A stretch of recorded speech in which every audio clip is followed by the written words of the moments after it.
বিশ্বনবী বলেন, খায়রুকুম মান তাআল্লামাল কুরআন ওয়া আল্লামাহু, সবচেয়ে পৃথিবীর বুকে উত্তম মানুষ হলো যারা কোরআন পড়ে অপরকে শিক্ষা দেয়, অর্থাৎ কোরআন পাঠকারী এবং অন্যদেরকে শিক্ষা দানকারী, যারা আলেম ওলামা সত্যিকারী অন্তরের অন্তরাল থেকে ইখলাসের সহিত যারা কোরআন তেলাওয়াত করবে এবং অন্যদের তেলাওয়াত করাবে, অন্যদের পাঠ করাবে, অন্যদের শিক্ষা দান করবে, অন্যদেরকে কোরআনী শিক্ষায় শিক্ষিত করবে, এদের চাইতে পৃথিবীর বুকে উত্তম মানুষ জন্মেনি। এরাই হলো উত্তম মানুষ। তাহলে এদের সম্মান করতে হবে। আল্লাহর রাসূল বলছেন এরা হলো সবচেয়ে সম্মানিত মানুষ, যারা কোরআন শিখে অপরকে শিক্ষা দেয়। হাফিজে কোরআন হোক, কারি হোক, মাওলানা হোক, এই কোরআনই শিক্ষা করে অন্যজনকে শিক্ষা দান করে প্রচার প্রসার করছে, এরা হচ্ছে আল্লাহর নিকটে সবচেয়ে উত্তম মানুষ। উত্তম মানুষ কোরআনের আয়াত শুনে, কোরআনের আয়াত শুনে বড় বড় ডাকাত নিম্নগামী এসে ধার পেতে কোরআনের সামনে মাথা নত করে মেনে নিয়েছে। বড় বড় বদমাশ কোরআনের সামনে নত হয়ে গেছে। দৃষ্টান্তদি রাসূলুল্লাহ সাল্লাল্লাহু আলাইহি সাল্লাম যখন দিনের প্রচার করতে লাগলেন, ধর্মের প্রচার করতে লাগলেন, কোরআনের প্রচার করতে লাগলেন, দিন বাদল ইসলাম কবুল করতে থাকলো মানুষ, মুসলমান দিন দিন বেড়ে যায়, ইসলামের অগ্রগতি হয়ে যায়।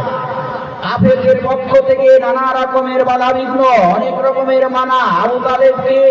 আবু তালেবের সামনে রাসূলুল্লাহ সাল্লাল্লাহু আলাইহি সাল্লামকে রোকার জন্য অনেক রকমের কথা বলা হলো, তারপরে হলো না।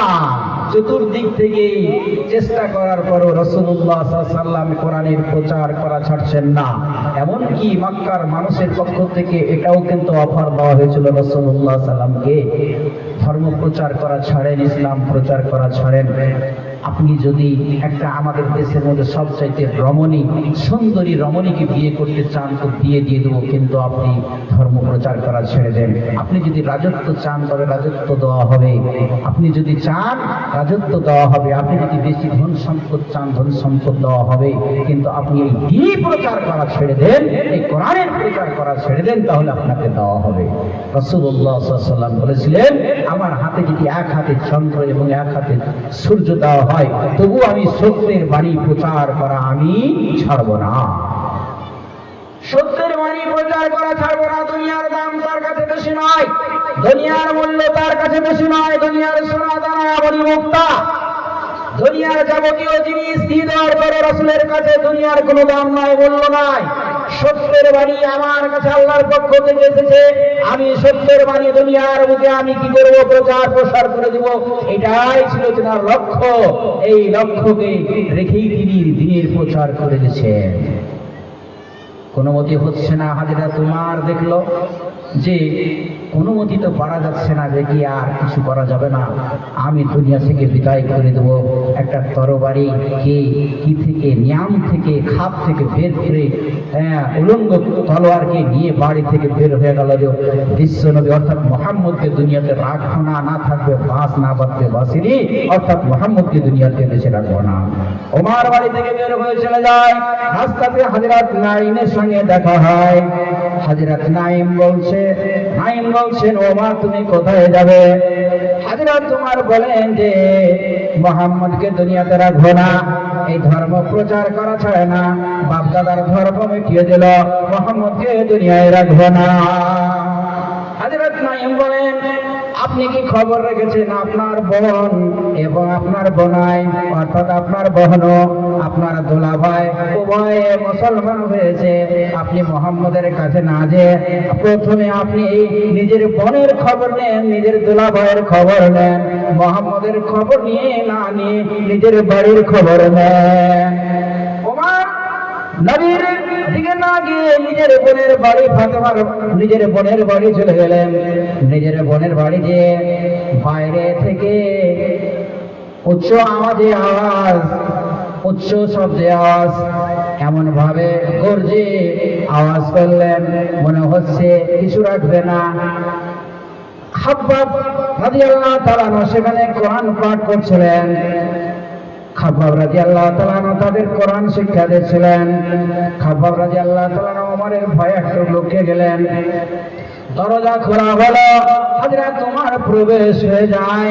হযরত ওমর খবর নিলেন যে তুমি নাকি আমার বোন, তুমি নাকি মুসলমান হয়েছো। বোনকে বলে তুমি নাকি মুসলমান হয়েছো শুনেছি।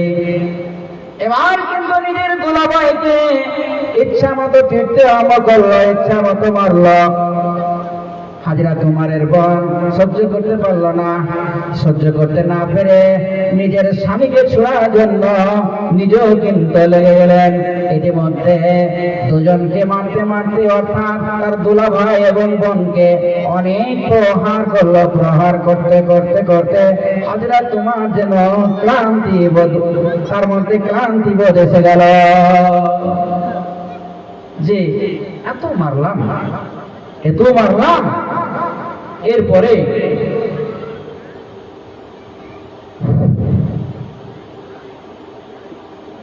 মাদ্রাসার ছাত্রদের উদ্দেশ্যে বলা হচ্ছে, প্রত্যেকটি ছাত্র তোমরা সবাই গিয়ে এখন খাবার খেয়ে নাও। ফার্স্ট ব্যাচে তোমরা খাবার খেয়ে নাও, কেউ থাকবে না, এদের মধ্যে প্রত্যেকে গিয়ে এখন খাবার খেয়ে নাও। খাবার খাওয়ার পরে সুন্দরভাবে এই প্যান্ডেলের নিচে চলে আসবে। অন্যদিকে না গিয়ে খাবার খাওয়ার পরে এই প্যান্ডেলের নিচে চলে আসবে। যাও হযরত ওমর নিজের দুলাভাই এবং বোনকে ইচ্ছা মতো পিটে মারলো। এবার মনের মধ্যে কি এলো যে তোমাদের সামনে যে পাঠ করা হচ্ছিল ওই জিনিসটা দাও। ওমরের বোন বললেন প্রথমে তুমি গোসল করেছো, তারপরে তোমাকে দেওয়া হবে সাহিফা। এবার গোসল করে আসলেন হযরত ওমর। গোসল করে যখন আসলে এবার ওই সাহিফাটি পাঠ করতে লাগলেন। সাহিফাটি পাঠ করতে করতে করতে করতে করতে তার অন্তরের মধ্যে একটা দাগ কেটে গেল। কোরআনের আয়াত পড়ছে, ইয়া আইয়ুহাল্লাযিনা আমানু আমিনু বিল্লাহি ওয়া রাসূলিহি ওয়াল কিতাবিল্লাযী নাযালা আলা রাসূলিহি ওয়াল কিতাবিল্লাযী উনজিলা মিন ক্বাবলু ওয়া মান ইয়াকফুর বিল্লাহি ওয়া মালাইকাতিহি ওয়া কুতুবিহি ওয়া রাসূলিহি ওয়াল ইয়াউমিল আখির ফাকাদ দাল্লা যালালান বাঈদা। এই পর্যন্ত সূরা নিসার আয়াতটি 136তম আয়াতটি পাঠ করলেন। পড়ে যেন অন্তরটা চুরচুর হয়ে গেল, ফেটে গেল যে এই কথা এমন যে ইমানদারদেরকে আল্লাহ ঈমান আনতে বলছেন আল্লাহর প্রতি, আল্লাহর রাসূলের প্রতি এবং ওই কিতাবের প্রতি যা রাসূলের উপর নাযিল হয়েছে এবং ওই কিতাবের প্রতি যা পূর্বে নাযিল হয়েছে। যারা আল্লাহকে এবং তার ফেরেশতাকে, তার কিতাবকে দিনে আখিরাতকে যারা অস্বীকার করবে তারা অনেক দূরের বিভ্রান্তির জালে তারা ফেঁসে যাবে, সারা বিভ্রান্তির জালে ফেঁসে যাবে। এই ধরনের আয়াতটা যখন পাঠ করেছেন হযরত ওমর অন্তরটা চুরচুর ফেটে যায়। তখন হযরত ওমর বলেন, ও আমার বোন, ও আমার দুলাভাই, আমাকে মুসলমান করেন, আমাকে মুসলমান করে দেন। আমি আর থাকতে পারি না। মুহাম্মদ কোথায় আছে? মুহাম্মদের কাছে নিয়ে চলেন। হযরতে ওমর রাদিয়াল্লাহু তাআলা আনহু দারুল আরকামের বাড়িতে যখন নবী সাল্লাল্লাহু আলাইহি ওয়াসাল্লাম তিনি চুপি চুপি ভাবে ধর্ম প্রচার করছিলেন, কোরআনের শিক্ষা দিচ্ছিলেন, আল্লাহ রাসূল সাল্লাল্লাহু আলাইহি ওয়াসাল্লাম ধর্মের শিক্ষা দিচ্ছিলেন। এবার যখন ওমর রাদিয়াল্লাহু তাআলা আনহু আরকামের ঘরে যখন যে উপস্থিত হলেন, এবার জানতে পারলেন সাহাবারা ওমর আসছে। ওমর এসে গেল। হযরত হামজা বলছেন, শুনেন শুনেন, ওমর যদি ভালো মন নিয়ে আসে ভালোই ভালো, আর যদি ভালো মন না নিয়ে আসে আর তরবারি দিয়ে তাকে দুনিয়া থেকে বিদায় করব, আমার তরবারির দরকার পড়বে না।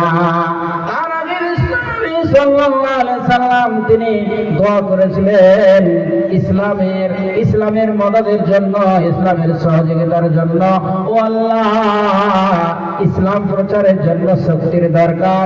তাই মক্কার বুকে দুটা বড় বড় লোক হযরত ওমর এবং আবু জাহাল, এই আবু জাহালকে কিংবা ওমরকে তুমি দিনের মধ্যে নিয়েছো, দিন দান করো, ধর্ম দান করো, তার দ্বারা দিয়ে দিনের তুমি খেদমত নাও। আল্লাহ পাক দোয়া কবুল করেছেন হযরত উমরকে, হযরত উমরকে কবুল করেছেন। হযরত উমর নবীর দুয়ার বরকতে নবীর দোয়া কবুল হয়েছে, আল্লাহর দয়া হয়েছে, আল্লাহর রহমত হয়েছে। হযরত উমর বিশ্বনবী সাল্লাল্লাহু আলাইহি ওয়াসাল্লামের কাছে যে হাতে হাত রেখে আশহাদু আল্লা ইলাহা ইল্লাল্লাহু ওয়া আশহাদু আন্না মুহাম্মাদান আবদুহু ওয়া রাসূলুহু পড়ে মুসলমান হয়ে গেলেন। মুসলমান হলে তবে এই কোরআনী আয়াতের দ্বারা দিয়ে একটা কাফের মুসলমান হয়ে গেল, অন্তরটা গলে গেল, মুসলমান হতে বাধ্য হলেন। কোরআনটা পড়ে হযরত উমর বিচক্ষণ মানুষ ছিলেন, আলেম ফাজিল ছিলেন, অনেক তিনি জ্ঞানী গুণী ছিলেন, আরবি ভাষা জানতেন, পড়তে জানতেন। সাহিফাটা নিজে পড়ে পড়ে পড়ে পড়ে বুঝতে পারলেন এই ধর্মই সত্য, মুহাম্মদ সত্য, কোরআন সত্য, এটাই সত্য মনে করে আর থাকতে না পারে বিশ্বনবী মুহাম্মদুর রাসূলুল্লাহ সাল্লাল্লাহু আলাইহি ওয়াসাল্লামের কাছে যে মুসলমান হলেন। আল্লাহ কি বলছেন? ওয়াইজা তুলিয়াত আলাইহিম আয়াতুহু যাদাতুহুম ঈমানাও ওয়া আলা রাব্বিহিম ইয়াতাওয়াক্কালুন। কোরআন তেলাওয়াত করা হলে তাদের ঈমান বৃদ্ধি পায়, তাদের ঈমান বৃদ্ধি পায়, তাদের ঈমান বেড়ে যায়। একজন কাফিরের দিল চুর চুর হয়ে মুসলমান হলেন, আর তার কি হলো? তিনি মুসলমান হয়ে তার ঈমান, ঈমানি স্পিরিট, ঈমানি জজবা একদম বেড়ে গেল। সে সমাজে তাকবীর পড়া হলো, আল্লাহু আকবার বলে এমন উচ্চ স্বরে তাকবীর পড়া হলো যে দিনে দাঁড়ে আরকাম অর্থাৎ আরকামের ঘরটা ভিজে উঠল, ভিজে উঠল। এই দেখলেন কোরআনী শিক্ষার বরকত, এই কোরআনী তেলাওয়াতের বরকত। অন্তর থেকে যদি কোরআন পড়া হয়, শোনা হয়, তাহলে তার লাভ হবেই হবে। হযরত উমরের কথা বললাম, আর একটি কথা ঘটনা বলছি। সেই ঘটনা একজন মুহাদ্দিসের, যে একজন ইরাকের মুখে একজন কুখ্যাত ডাকাত, একজন প্রসিদ্ধ ডাকাত ফজল বিন ইয়াজ নামক এই ডাকাত দিনে ডাকাতি না করলে, রাত্রে ডাকাতি না করলে, আর হাজারি না করলে, ছিনতাই না করলে থাকতো না। এক সময় একটি দুই তলা বাড়িতে ডাকাতি করার জন্য বাড়ি থেকে ওই উদ্দেশ্যে বের হয়েছে। ডাকাতি করতে ঢুকবে, সমাতে কোরআনের আওয়াজ, কোরআনী তেলাওয়াত। আগের মানুষ রাত্রে উঠে উঠে কোরআন তেলাওয়াত করত, এখনকার মানুষ আর কোরআন তেলাওয়াতের প্রয়োজন, একদম মোবাইল। কোরআন তেলাওয়াত বাড়ির যেই মানুষটা যেই বাড়িতে ডাকাতি করতে যাবে সেই বাড়ির মানুষটা কি করছে? কোরআন তেলাওয়াত করছে। সূরা হাদীদের আয়াত কি? আল্লাম ইয়ানিল্লাযীনা আন তাখশা কুলুবুহুম লিযিকরিল্লাহ। এই আয়াতটি বাড়ির মালিকের পক্ষ থেকে আয়াতটি শুনতে পাচ্ছেন। আজ রাতে ফজল বিন ইয়াজ শুনতে পাচ্ছে। এই শুনতে শুনতে তার অন্তরে দাগ কেটে গেল। সময় তো হয়েছে, সময় কি ওই লোকের আসেনি যারা আল্লাহর জিকিরে তাদের অন্তর কম্পিত হবে, তাদের অন্তর কেঁপে যাবে বা ভয়ভীত হবে। বা আল্লাহর জিকিরে আল্লাহ যে নাজিল করেছে সত্য, আল্লাহ যে নাজিল করেছে কোরআন, এই কোরআনী আওয়াজে কোরআনের শব্দে তাদের দিল কি হয়ে যাবে?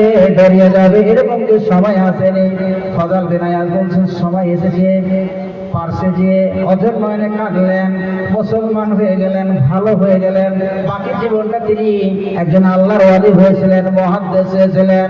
কারণ তবে যে একটা ডাকাতি করতে যে কোরআনের আওয়াজ শুনে, কোরআনের মানে বুঝে, কোরআনের তেলাওয়াত শুনে সে নিজের জীবনটাকে পরিবর্তন করেছেন। আজকে আমরা মুসলমান হয়ে জুমার খুতবা শুনি, জালসা শুনি, অনেক কিছু শুনি, তারপর আমাদের পরিবর্তন নাই। কেন না? এজন্যই নাই যে আমরা হয়েছি দুনিয়ামুখী, দুনিয়াকে প্রাধান্য দিয়েছি। বল তুসিরুনাল হায়াতাদ দুনিয়া ওয়াল আখিরাতু খায়রু ওয়া আবকা। বরং দুনিয়ার জীবনকে আমরা প্রাধান্য দিয়েছি, আখিরাতকে প্রাধান্য দিইনি, কোরআনী শিক্ষাকে প্রাধান্য দিইনি। যদি আমরা সত্যিকারী প্রাধান্য দিতাম তাহলে আমাদেরও অন্তর কেঁপে উঠত, আমাদেরও ঈমান বৃদ্ধি পেত, আমাদের জীবনে পরিবর্তন আসতো। কিন্তু পরিবর্তনের জন্যই আসে না, যে আমরা কিছু ভুল করছি, দুনিয়ামুখী হয়েছি এবং ইখলাসের অভাব, লিল্লাহিয়াত কাজ খুব কম, দিনদারিয়াত কম, ফরেজগারি কম, দুনিয়ামুখী হয়েছে। আল্লাহ পাক যেন আমাদেরকে কোরআন বোঝার তৌফিক দেন এবং কোরআন মোতাবেক জীবন যাপন করার তৌফিক দেন। শুদ্ধভাবে ইখলাসের সহিত কোরআন শুনি এবং কোরআনের প্রতি আমল করি, নিজে শিখি, অপরকে শিক্ষা দিই। কোরআনী শিক্ষা যেন আমাদের ঘরে ঘরে থাকে, হাদিসের শিক্ষা যেন আমাদের ঘরে ঘরে থাকে। আর মাদ্রাসার এরকম আমরা যেন খিদমত করতে পারি, মাদ্রাসাতে যেন আমরা বেশি বেশি করে ছেলে দিতে পারি, আর মাদ্রাসা থেকে ভালো ভালো আলেম তৈরি করতে পারি বলে আমার বক্তব্য শেষ করছি। এখান থেকে শেষ করছি। আল্লাহ পাক যেন আমাদেরকে সুপথে চলার তৌফিক দেন। ওয়া মা তৌফিক ইল্লা বিল্লাহ। আসসালামু আলাইকুম ওয়া রাহমাতুল্লাহ।